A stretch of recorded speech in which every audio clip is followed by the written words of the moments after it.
connected to the recent Unity for J vigil that was held over the weekend by Susie Dawson and Elizabeth Leovos and various other people hosting, Cassandra Fairbanks as well, I think, hosting conversations with various whistleblowers, journalists, commentators, political commentators, and so forth across the board. So, clearly Julian Assange is very much on everyone's mind right now, and none of us like the idea of him being cooped up in that embassy. We all believe in freedom of speech, freedom of the press, and we all want this very outstanding whistleblower journalist in our midst to be freed and to be just going back to his work as always. So I'm very glad. Thank you, Karen, for joining me this afternoon. My pleasure. Karen, you stated something earlier when we were talking earlier about something that I think would be rather interesting for other people to hear a little bit more about, and that is that in actuality, Julian Assange, who has been accused by the CIA as running a hostile intelligence agency in WikiLeaks, you actually stated that, au contraire, Julian Assange could be really seen as a national security witness. Now, that's a very interesting concept, and so did you want to talk a little bit more about that? Yes, I can. The founding fathers had it right when they said that the press was a very important aspect of keeping the government honest. Now, when you've got a government that says we don't like somebody from leaking information that maybe gets, operatives killed, that's one thing. But when you have somebody who's leaking information that tells you that people in the intelligence community or military or somewhere else, they're actually breaking laws, breaking international treaties, and doing things that are horrific in anybody's eyes, that is a useful type of journalism, because you have to keep your government on the straight and narrow or it will turn on you. Hey, guess what? But I was saying that Julian Assange could be declared by President Trump as a national security asset or witness, given immunity and brought to this country, and then basically debriefed to see what exactly he knows and where he got the information. For instance, it seems to me that people are screaming and yelling about, oh, Russia interfered with our election process. Well, guess what, people? Okay, for the longest time, states, independent countries have been monitoring and interfering in each other's elections. They do it for various reasons. If country A thinks country B will elect somebody who will not give them as good a trade relationship, then they'll try to interfere. They'll go to a businessman and say, here's $50,000, you contribute to the guy opposing him. They do that type of thing. And what they want to do when they spy on these, on the elections and the process of elections, they want to find out who's the best candidate for them, regardless of who's the best candidate for that country. They want to figure out, hey, is this candidate going to basically build up their army and then we're going to have to do the same thing? Or is this guy a reasonable guy and we can get along with him? They want a head start on what that leader is going to be like so they can gear up to associate with him, to negotiate with him, to know what will it require to keep a peaceful border between us? What will it require to keep relations normal and beneficial to both? So they want a heads up, so this is not unusual. The United States does it, they spy on people, they figure out who's more likely to win, who's more likely to lose. What do we have to gain from this person winning? What do we have to gain from that person winning? And again, under the table payments are made to people inside the country to support whoever the outside country wants to win for whatever their reasons are. So this is really incredibly disingenuous to say, oh, they did something. Oh, they must have interfered. Well, how many have we interfered in? you know. Seriously, I know it's very interesting that you're spelling out the kind of machinations that go on under the table here. And then you're basically talking about how intelligence agencies function, right? And security agencies. Exactly. Trying to get intelligence on potential leaders in other countries and trying to find out potential repercussions, etc. Should that person be elected, etc. Exactly. And it's not only to the government, it's to the heads of businesses that they're reporting. You know, they're writing reports on, candidate B is going to be great for this type of business. You know, he may not be the greatest ally, because maybe he doesn't want to fight with us. But hey, he's got some good business acumen and we're going to make a lot of money off of it. And that may be the deciding factor saying, okay, well, we think that candidate B is a pretty good choice. Let's see if we can get things going in his favor. So this has happened forever. This absolutely happened forever. And frankly, it doesn't in the least compare, in my estimation, to somebody as Secretary of State selling uranium to the Russians. Oh my gosh. That's called aiding and abetting the enemy. That's outright sale of American land, isn't it? Well, it's, uranium is not that easy to come by. There are only certain places in the world you can get it, and it's only in limited quantities. So that was pretty shocking, and nobody seems to have. And it's used for specific weaponized reasons, right? Right, exactly. I mean, they're not going to be building nuclear bombs without uranium. So that's, why would you go next door to the guy that hates you and selling bullets? It just doesn't make sense. Now, I'm going to say, too, that Russia is not the Soviet Union. Okay. I mean, Reagan basically ran them into the ground as far as our spending to militarize and increase our military. He ran them into the ground. He broke them. Okay. And for the longest time, Russia was absolutely devastated. Their currency crashed and they had a hard time. Well, Putin came in as a strong man and he pulled them out of the depths and kind of put them on track again. Now, the Soviet Union is not a communist dictatorship, but it is not a democracy. Okay. So they have needed a strong leader to keep them on track. And my understanding is that he has rationed with less cooler heads from the Soviet era who are all too ready and willing to take on the United States in a war to get rid of us once and for all. And he has leaned toward trying to work with us, and most especially trying to work with the United States to push back the New World Order. Okay, so I mean, he's made comments. He's known about the pedophilia for a long time. I mean, he even cut off the ability of Americans to adopt children from Russia because he didn't want them coming over here for that very reason. Okay. That's right. And that's a very important point to make because in terms of global affairs currently, I mean, that cannot be ignored. The fact that, there is pedo trafficking, child trafficking, and horrific Satanism and Satanist rituals involved where children are being grabbed. I mean, American children and children from other countries who end up here as well. This is happening in America. So, and it is great that Putin stood up and spoke out against that, right? Mm-hmm. Oh, exactly. And contrary to many people who think that Russia is still anti-Christian and atheist, he actually has stood up for Christianity. And he's told, he's told Muslim immigrants, he said, if you want to come here, that's fine, but you will become Russian.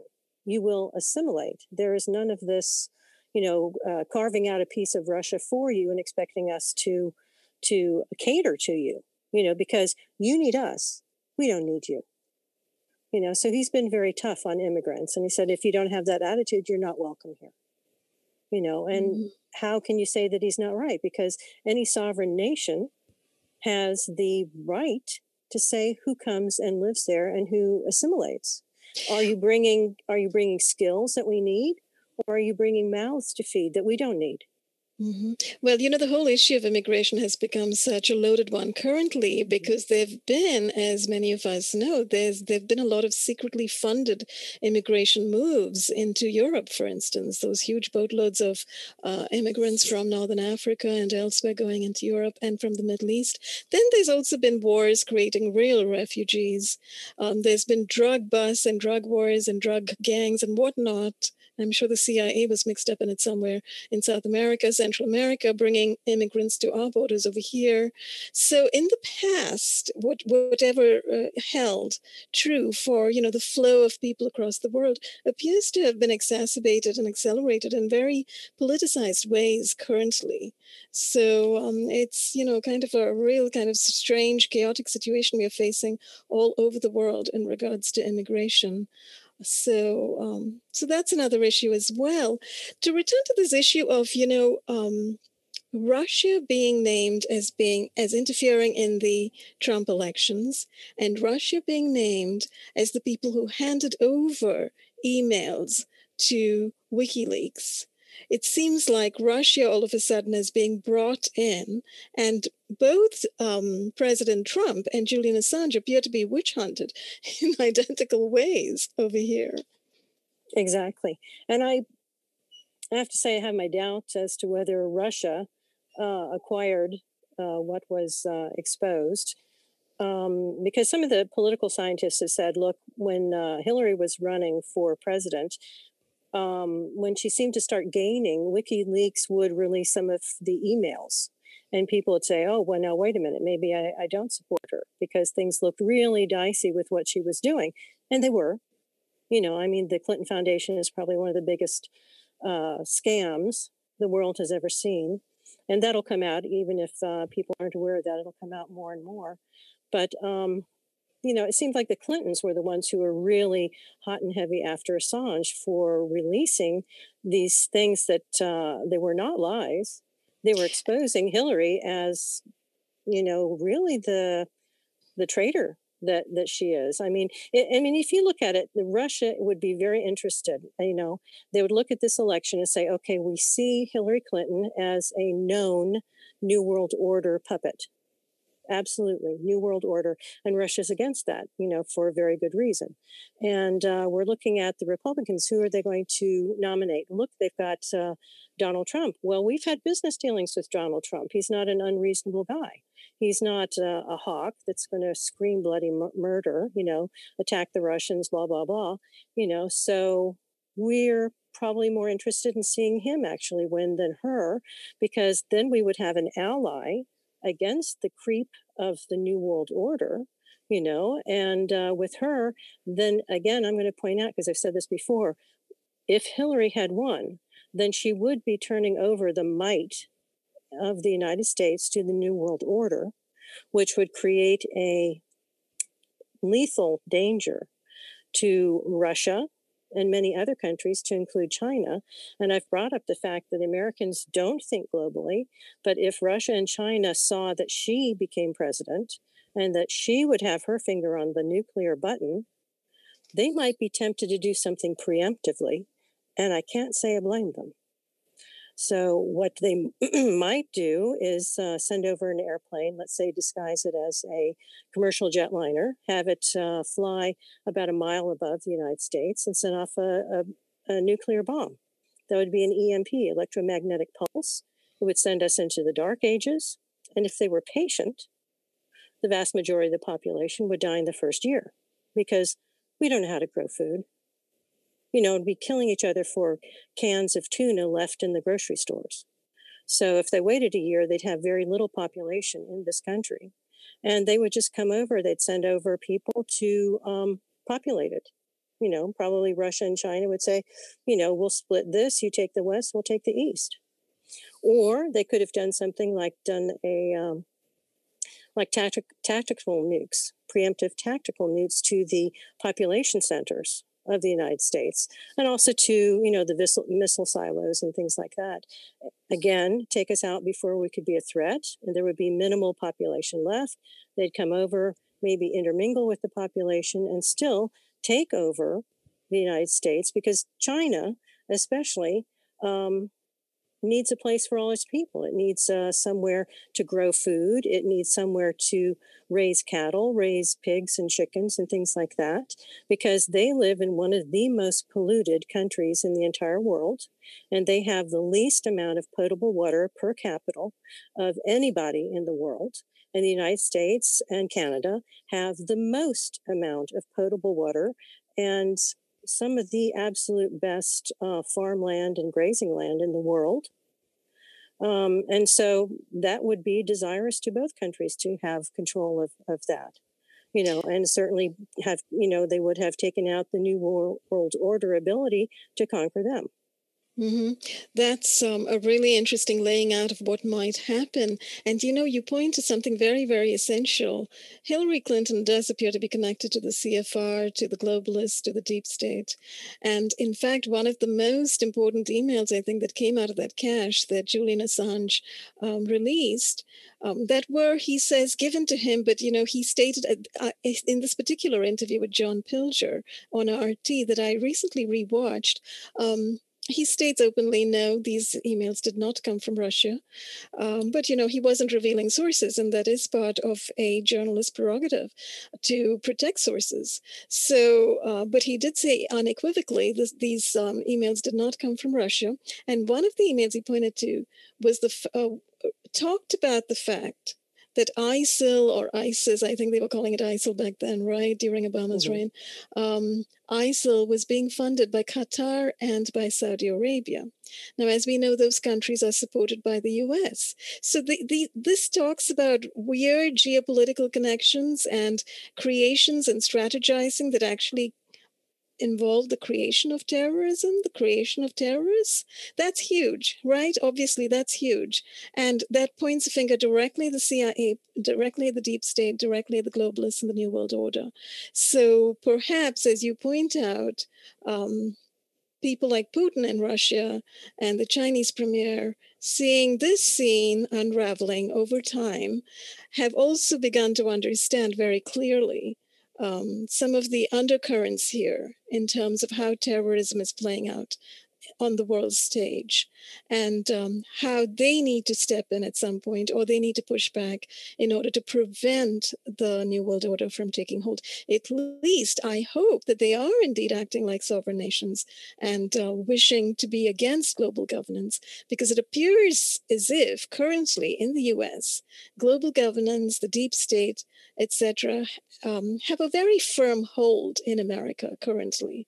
So I wonder what it will take to loosen America from those clutches. Well, I do think certain things are coming out, and I think they are digging up more and more evidence of absolute total treason, by some of the biggest names in this country.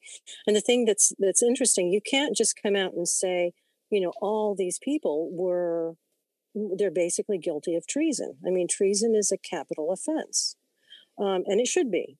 Okay, so they have to get their ducks in a row. They have to get the proof that they need before they announce this publicly, because they're going to have the possibility of absolute total chaos in the streets, where people say, oh, you're not going to tell me that Senator so-and-so or, or this person or that person who I worship, could possibly do anything wrong. So that's a very good possibility, because tensions are high, as you can see. I mean, you've got Democrats calling for pushing back and ranting and raving and abusing, somebody on the other side. And there is something that I agree with. I heard a gentleman say, well, it's not that, Trump is not a Democrat. He's not really a Republican either. I would call him a pragmatist. And that's the scariest person of all, because he's able to look at a problem and actually solve it and push back what has been told people for decades. Oh, this is the problem, and we're going to solve it by going in this direction. And that's not the direction you go. That's the direction you go if you want to entrench the problem and make it work for you. So he comes along and says, oh, look, something's out of place. I'm going to move it to where it should be. And has totally destroyed a lot of their planning. Because the way that you get a democratic country to go into a totalitarian one is either by sudden mass slaughter, or you let it creep into their lifestyle bit by bit by bit, so that you tell people you're a Democrat or a Republican when you're actually espousing communist or fascist ideologies, and they don't have the education or the experience to know they're being tricked. They're absolutely being tricked. I mean, look at the Bolsheviks, okay, at the turn of the last century. Bolsheviks means Bolshe is majority or more, okay? So the communists named themselves Bolsheviks to try to trick the peasants into thinking that they were the majority. They were not the majority. They were a fringe element. But the trick, the wordplay worked. And we see a lot of that in the last century here. Wordplay. You know, these people say up, and we're going to tell you it actually means down. And so half the population believes that the other half is saying something incendiary when they're not. Exactly. Anyway, and as we know, the Bolshevik Revolution was also funded by Wall Street financiers, right? So everything was set up. And, you know, this is the stuff that's coming out currently through so many people kind of going back and digging through the history and putting all the dots together and presenting them before us. So we're beginning to see a whole different view of what's transpired over the last 100 to 200, if not more, you know, number of years, as to how these power plays have all been in action for a long time and have brought us to this place where we do have this monster, the behemoth of the deep state, kind of monstering ahead and charging ahead like a gigantic octopus. And people imagining they can't do anything about it. But it's interesting that with Trump, we appear to be having some glimmer or inkling of hope that perhaps something can be done about it. How it's being done, of course, I suppose is yet to be seen. Yes, there's a lot going on behind the scene, and you do have to kind of ignore the mainstream media, or you have to view it like the Soviets viewed their own media in the, 50s, 60s, et cetera, et cetera. They basically read between the lines. You know, they would watch a newscast and go, what did they not say? Or what have I heard on the street and how are they addressing it? What is it they're not saying? You know, what would be maybe the opposite of what they're saying that might actually be possible? So we're unfortunately having to do that on our own. We're having to look at YouTube. We're having to look at alternative media and see what is being said, how many people are repeating it.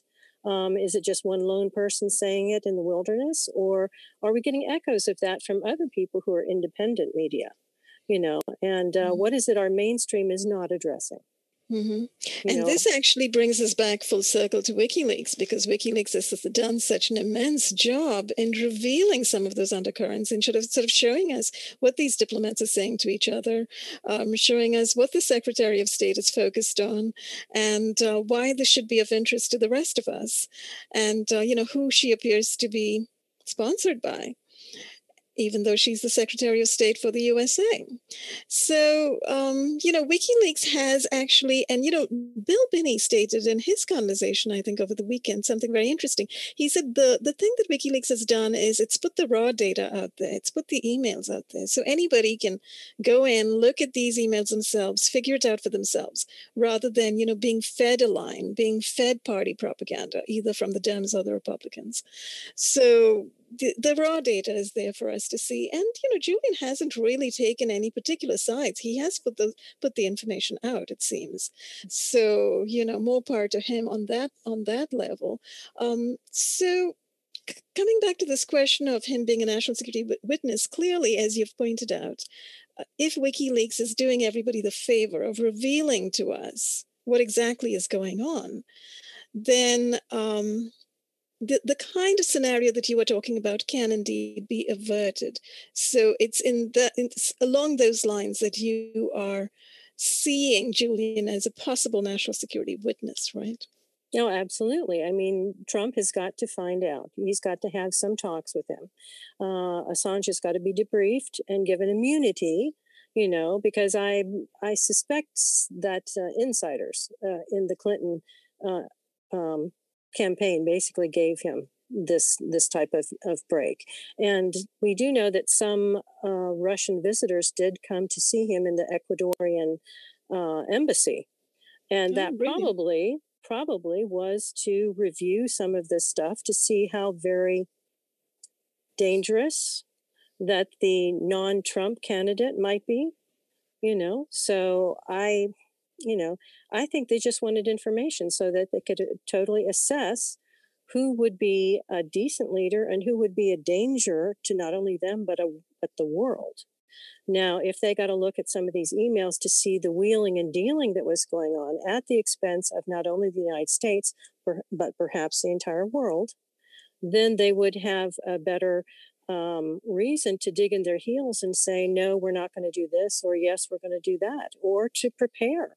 If you have somebody who they think is going to maybe cheat her way into the presidency, then that bodes very badly, because then what else is she going to do? Is she going to put her finger on the button and say, Russia, surrender, or we're hitting you with everything we have? Just give in to the New World Order. So that's something they want to know ahead of time. That's very interesting. Yeah. And, the other question, of course, is that this is a human rights issue, right? Gosh. I mean, he's sitting inside the embassy, no nature, no sunlight, no fresh air, no connection with his family, no connection with his wife, growing, in fact, 6 years away from his family. He's literally in sort of, solitary confinement, or he's being imprisoned, literally. And, Cynthia McKinney made the point during her Unity for J vigil conversation. This was the last one. She made the point, and she really spelled out, I quoted her in an article, she really spelled out the horror of, being stuck somewhere without being able to walk outside and listen to the birds and, feel the grass under your feet, etc. Very, very important. I think we are all connected to nature. We need nature. And, she said that that's horrific, that's a huge human rights violation.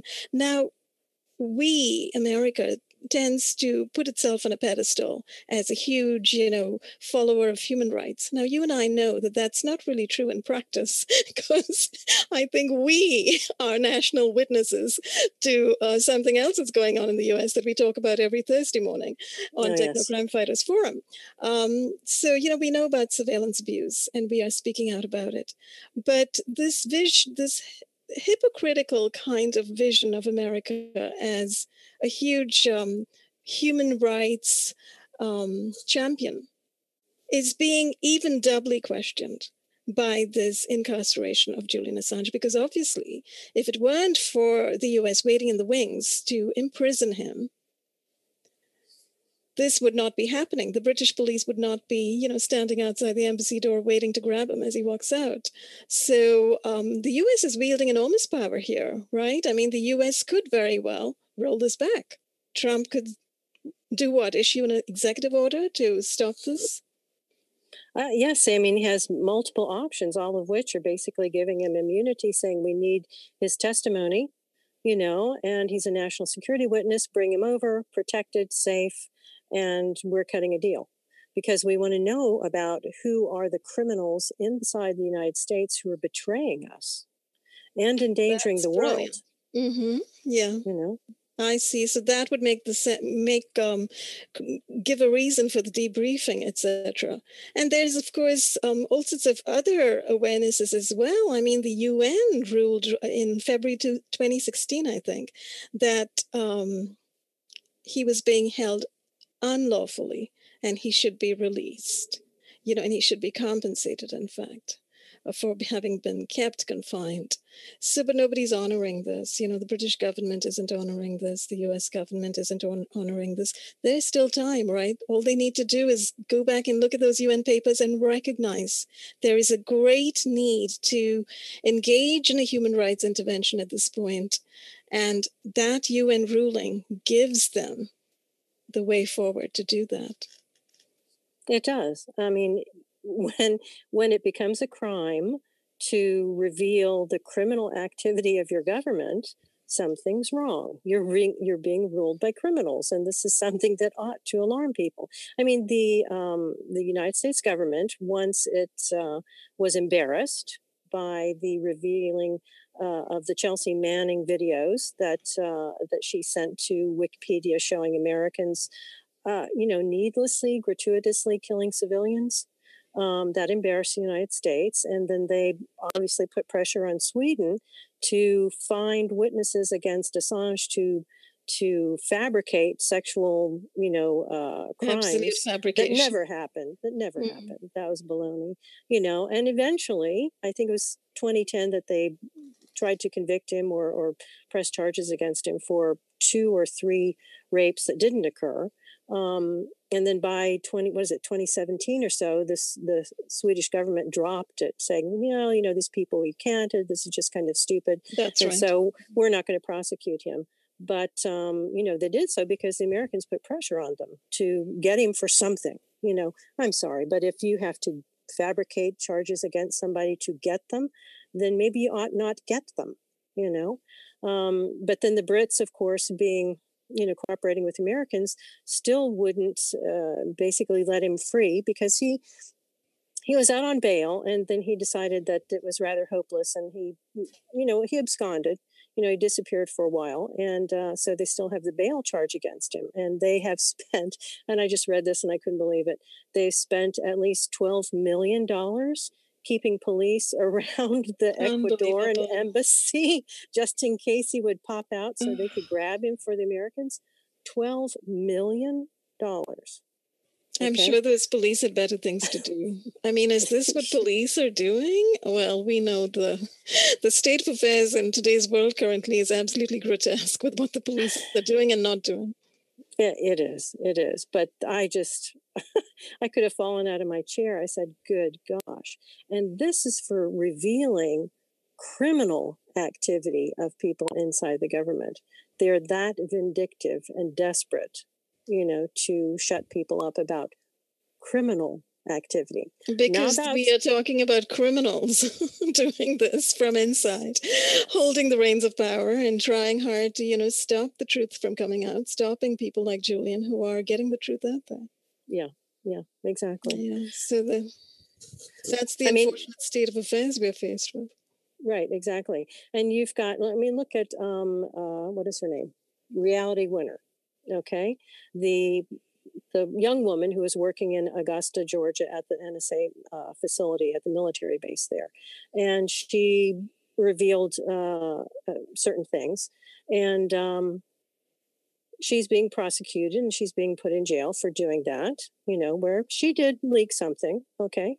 Mm-hmm. And then you've got other NSA whistleblowers revealing criminal activity who are actually getting worse treatment, even though they haven't broken one single solitary law. And which makes you wonder who the NSA is being run by. Is it being run by people who care about national security and, the integrity of this nation? Or are they criminals hiding criminality and corruption, waste and abuse, and etc.? Oh, yes, because the absolute total full weight of anything and everything they can do, legal or illegal, comes down on the people who reveal criminal activity, as where those people who actually do something against the law are judged by the judicial system and given a particular sentence.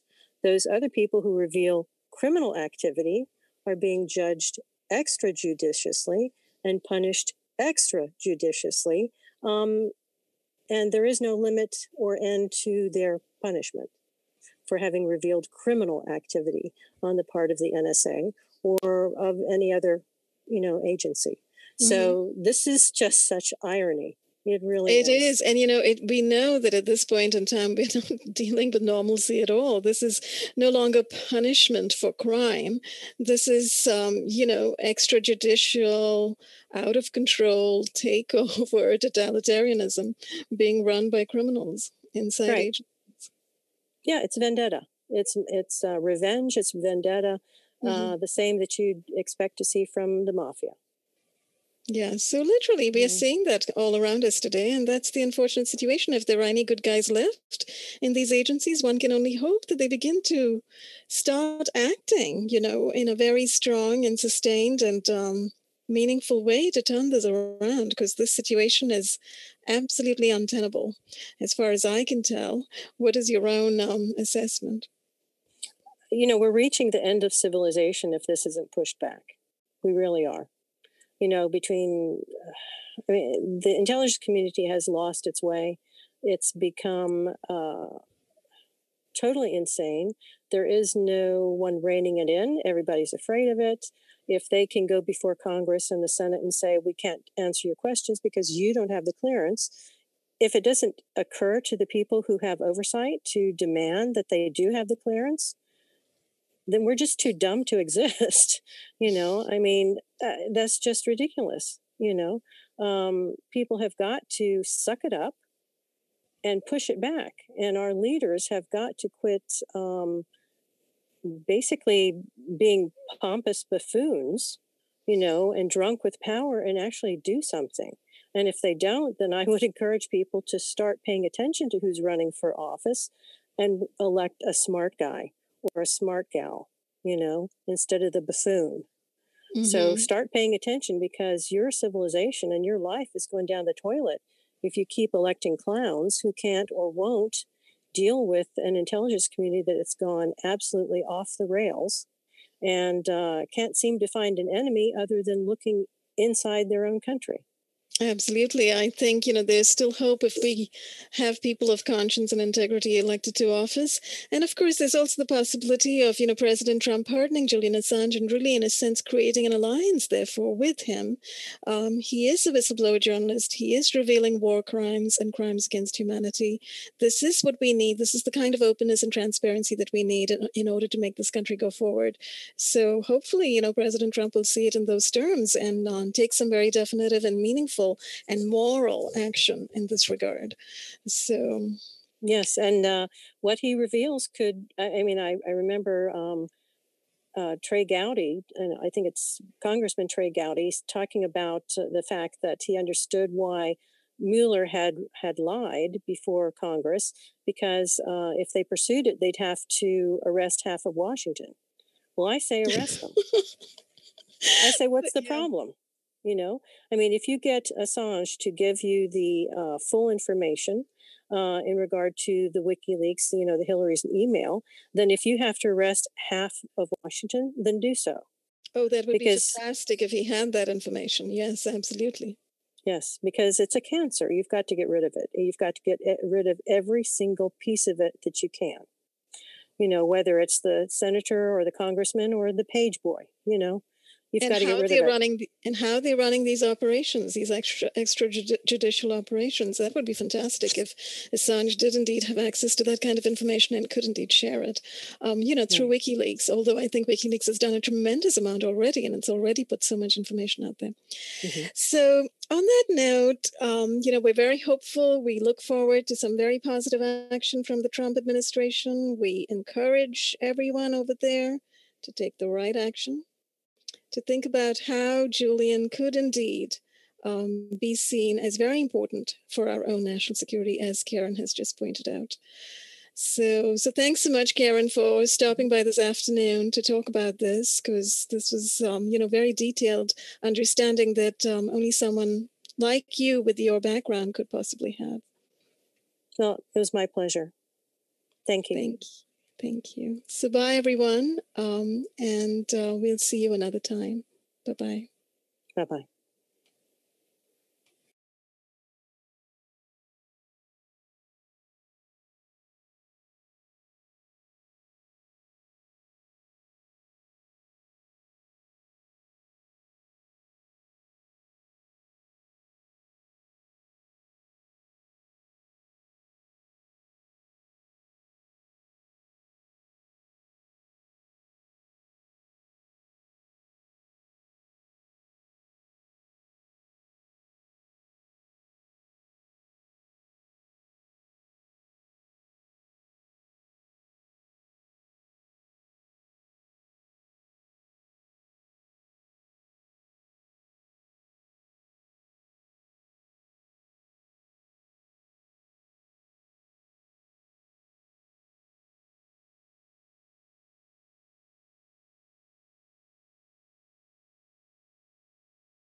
To burn part of their properties, burn all the foliage and everything off, so that when wildfires get started because of lightning strikes or whatever else, the raging wildfires will not come and burn down the rest of their land and burn down their houses and everything and destroy their their vast cattle ranches. So they did this, and the fire burned some of the just wild lands out there that were owned by the federal government. They didn't have anything on it. There weren't trees. These are just like flat desert lands, sagebrush and stuff like that. So the federal government accused them of being terrorists and took them to court. The Hammonds were... the government wanted them to go to prison for at least 5 years, which was the mandatory minimum sentence for terroristic arson. But these are just regular ranchers. The judge and the jury knew that this was just bullcrap. The jury found the Hammonds not guilty of virtually every charge that the government accused them of, but because the Hammonds said, yes, we're the ones that started the fires, we did it intentionally, they found them guilty of the charge of having started a fire.